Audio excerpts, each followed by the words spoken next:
오늘도 영상 클릭해 주셔서 감사합니다. 오늘 제가 갖고 온 이슈는 바로 2025년에 백두산이 폭발할 수도 있다는 백두산 폭발설인데요. 지금 보고 계신 두 장의 사진은 영화나 만들어낸 사진이 아닙니다. 지난해 1월 남태평양 섬나라에서 해저화산이 폭발한 실제 모습입니다. 해저화산이 터진 건데도 그 충격파로 국가통신망이 마비됐고 마을은 엄청난 양의 쓰나미와 화산재로 피해가 상당했습니다. 살아있는 화산은 언제 터질지 모르는 초대형 폭탄과 같은데 특히 한반도에는 전 세계에서도 가장 위험한 화산이 있는데요. 바로 백두산입니다. 백두산은 살아있는 화산이죠. 활화산이라고 말합니다. 백두산 천지 밑에는 약 4km와 15km가 떨어진 지점에 마그마방이 존재한다는 사실이 밝혀졌고, 즉 이 말은 언제든지 폭발할 수 있다는 건데 그 위력은 엄청날 것으로 예측되고 있습니다. 그래서 현재도 꾸준히 2025년도 백두산 폭발설이 SNS와 각종 커뮤니티를 통해 빠르게 확산되고 있고, 급기야 백두산이 폭발하면 살아남는 방법까지도 나오고 있는데요. 자, 그렇다면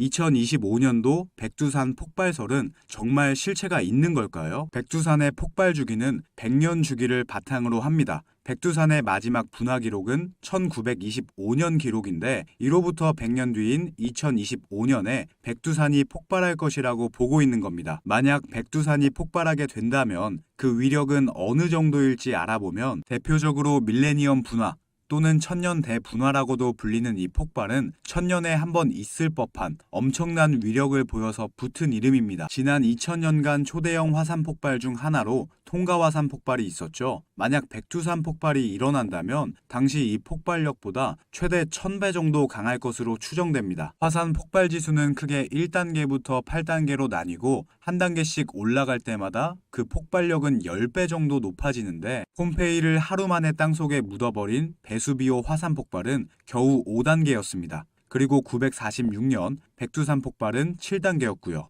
백두산 폭발이 얼마나 강했는지 알 수 있는데요. 같은 7단계였던 탐보라 화산 폭발 때도 당시 7만여 명의 사망자가 나오기도 했습니다. 전문가들은 히로시마에 떨어진 원자폭탄 17만 개를 동시에 터뜨리는 것과 맞먹는 수준이라고 추정했습니다. 지진은 화산 폭발의 전조현상이죠. 백두산 폭발설이 계속 나오는 가장 큰 이유는 지진 같은 전조현상이 심상치 않기 때문입니다. 평소 한 달 평균 7건 정도 나오던 지진이 2002년부터 급격하게 증가한 걸 볼 수 있는데요. 이후 지진 횟수가 줄었는데도 이유가 불분명해서 오히려 불안감만 더 커지고 있습니다. 이런 다양한 가설이 나오던 중 백두산 지면이 최고 7cm 부풀어 오르고 천지에 흐르는 온천수 온도와 화산가스 농도를 봤을 때 분화 가능성이 더 높아졌다는 분석도 나왔습니다. 앞서 과거 사례를 살펴본 대로 만약 백두산이 분화하게 되면 그 폭발력만큼 피해 규모는 어느 정도일지 기상청에서 새로운 공식 입장까지 내놨습니다. 정말 충격적인 결과라고 하는데 백두산이 분화하게 되면 그 피해 규모에서 첫 번째는 당장 대홍수 가능성이 높습니다. 다들 아시겠지만 백두산 천지에 있는 호수는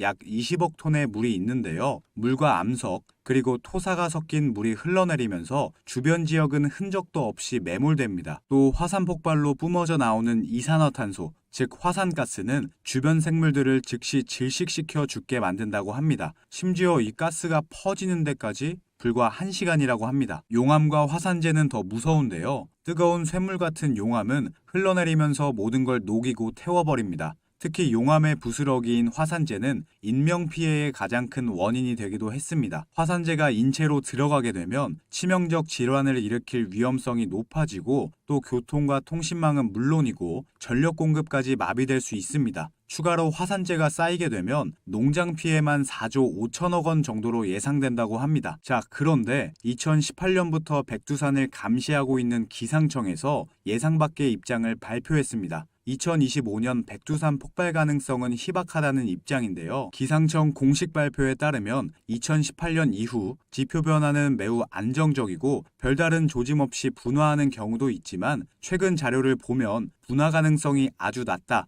라고 말했습니다. 하지만 백두산 폭발설 자체는 전조현상을 근거로 나온 주장이기 때문에 그래도 조심해야 되고 대비를 해야 될 필요가 있습니다. 백두산 폭발은 미국도 유럽의 문제도 아닙니다. 직접적인 피해 당사국이 될 수 있는 우리나라의 문제입니다. 당장은 아니더라도 좀 더 적극적으로 재난 피해에 대한 부분들까지 염두에 두는 관점이 필요할 것 같습니다. 절대로 있으면 안 될 백두산 폭발, 문제없이 잘 지나가길 바라는 마음을 오늘 영상을 통해 전해드렸고요. 자, 그러면 오늘의 한마디를 끝으로 영상 마무리하도록 하겠습니다.